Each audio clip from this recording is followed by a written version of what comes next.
Extreme road nearly claims a life. The road snaked before me like a giant serpent, winding down the mountainside at an angle that would make even the most experienced truck driver swallow hard.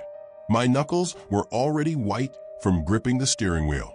Sweat dripped down my forehead as I faced what seemed to be a near vertical drop of almost 3,000 feet to my right, protected only by a flimsy guardrail that wouldn't hold the weight of my fully loaded truck if anything went wrong. Welcome to Highway Horror. My name is Jack, and what I'm about to tell you isn't fiction. It's the day I nearly lost my life on the most dangerous road I've ever driven.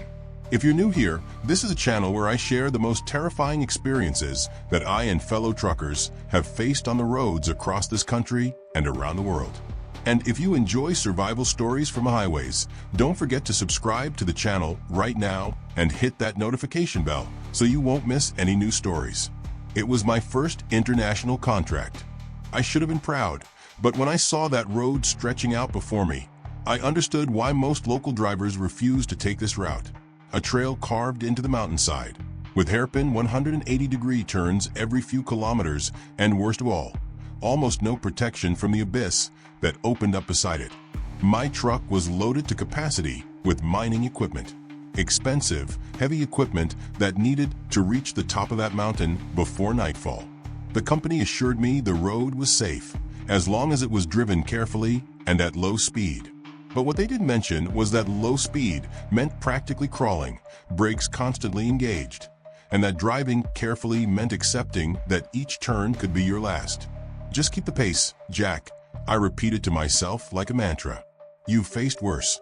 You've driven through storms. You've traveled dirt roads in the middle of nowhere. But the truth was, I had never faced anything like this.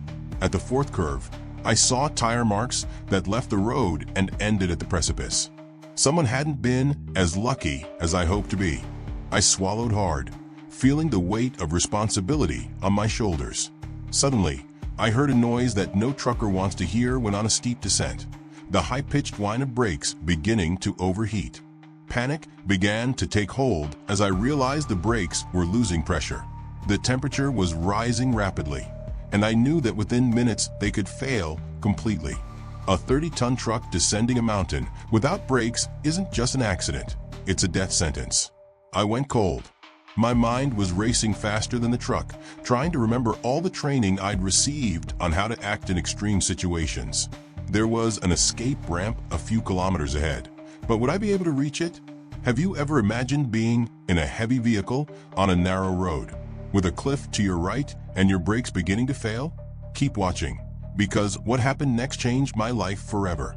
I tried alternating between the lowest gears to use the engine braking. At each turn, I downshifted even more, feeling the truck protest with intense vibrations. The smell of burning rubber invaded the cabin, and the control panel began to emit warnings I had never seen light up together before. "Come on, old girl, hang in there." I spoke to the truck as if it could hear me, as if it could understand the desperation in my voice. That's when I saw it in the rearview mirror. Dense smoke coming from the rear wheels. It wasn't just overheating. The brakes were on fire. The next curve was approaching rapidly.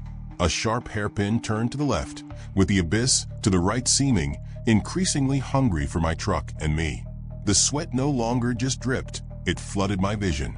I tried the radio. "Mayday, mayday. Trucker on the serpent route with failing brakes. Anyone listening?" Silence. Just the noise of the straining engine and the brakes screaming in pain. At 500 meters from the curve, I knew I couldn't make it at my current speed.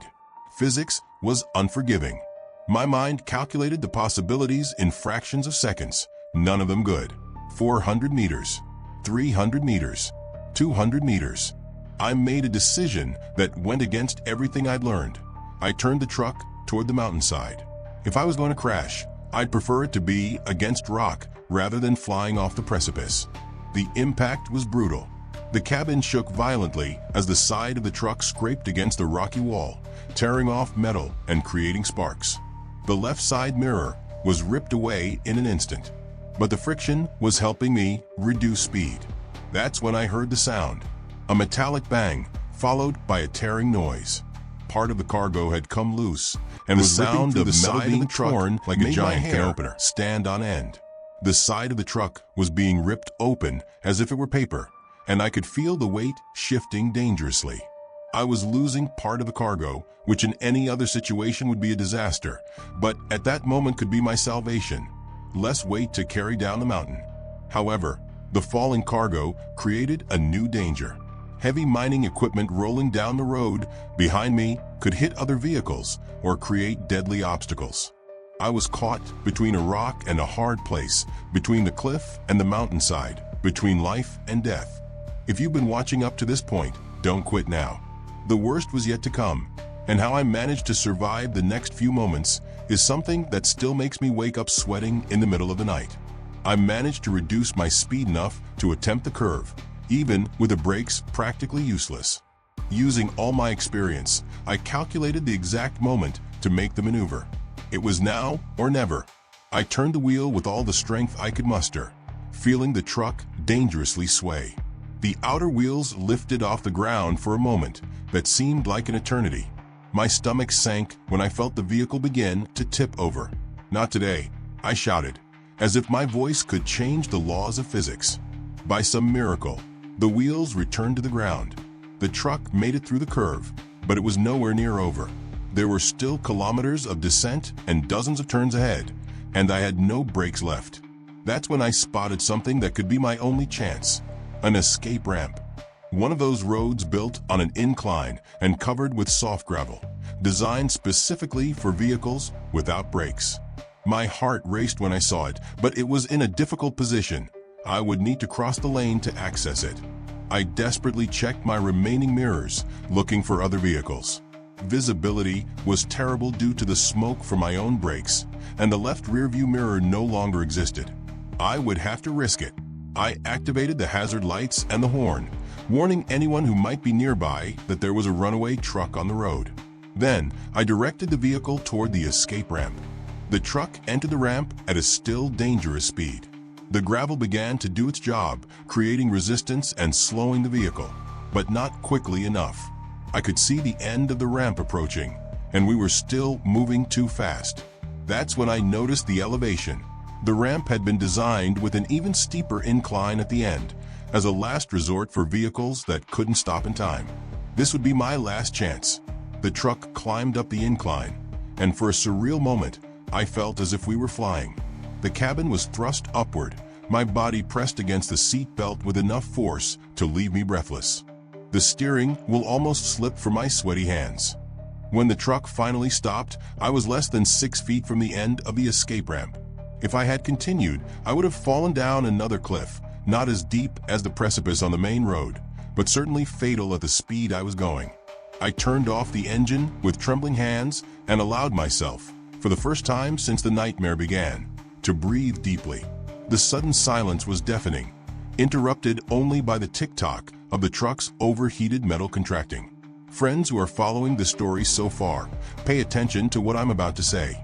The danger had not yet passed.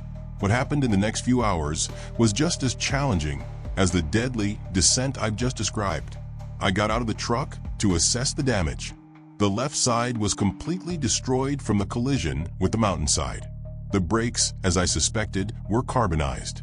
The cargo, well, I had lost at least a third of it scattered down the mountain road. I tried using the radio again, but it was damaged from the impact. I checked my cell phone, but as expected, there was no signal in that remote region.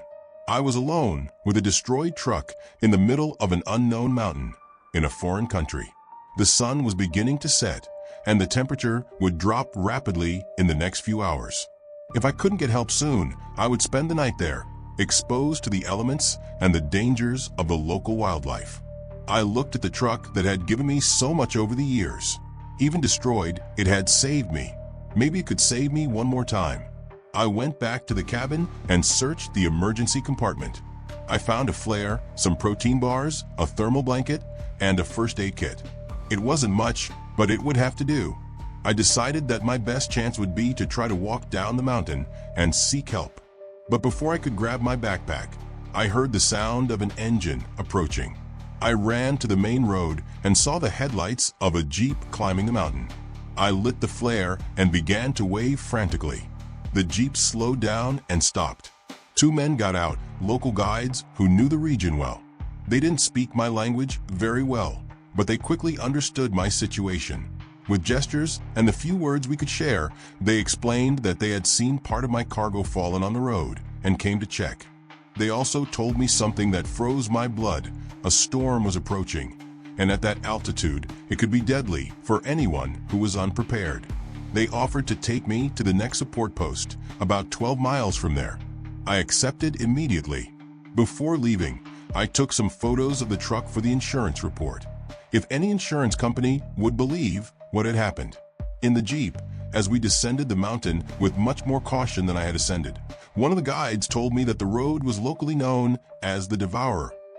On average, it claimed the lives of 5 drivers a year, mainly foreigners who didn't know its dangers. As the Jeep cautiously descended the mountain, the older guide told me stories about the Devourer, how it had been built decades ago by workers who hung from ropes on the side of the mountain, placing dynamite to clear a path through the rocks. How many of these workers had died during construction, and how some locals believed their spirits still haunted the road, causing accidents to collect tributes in blood. I'm not a superstitious man, but after what I experienced that day, I could almost believe there was something supernatural about that road. Or perhaps the real horror was much more mundane. The greed that led companies to send unprepared drivers into extreme conditions just to save money and time. For those who have stayed with me to this point in the story, what I'm about to reveal now completely changed my career as a trucker and my view on road safety.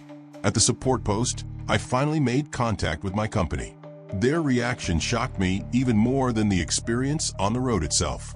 Instead of concern for my well-being, the first question was about the state of the cargo. When I explained that I had lost part of it to save my own life, I was informed that the value would be deducted from my payment. Furthermore, I discovered that I wasn't the first driver the company had sent on that route. 3 others had refused, citing unsafe conditions. The company had deliberately omitted this, as well as the fact that the truck needed a complete brake system overhaul before facing a road like that.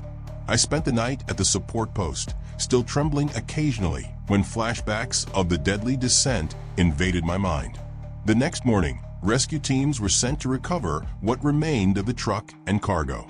I accompanied them, still dazed, but determined to document everything.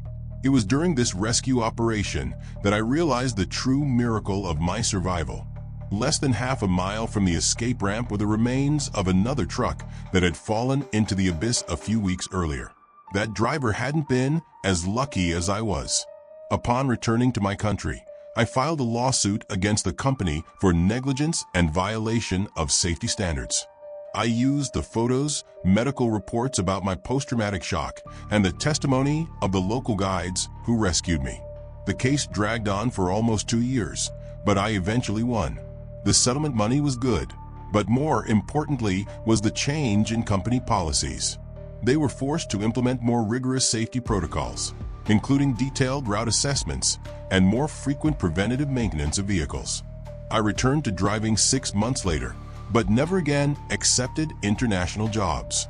My confidence was shaken, and the nightmares about the Devourer persisted for years. Every time I faced a steep descent, even on the safest roads, my heart would race and my hands would sweat on the wheel. This experience taught me that, as truckers, our most valuable cargo is our own life.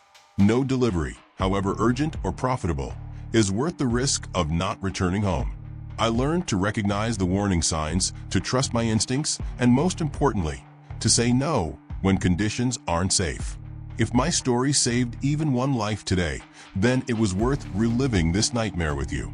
Always remember, cargo can be replaced, the truck can be replaced, but you cannot.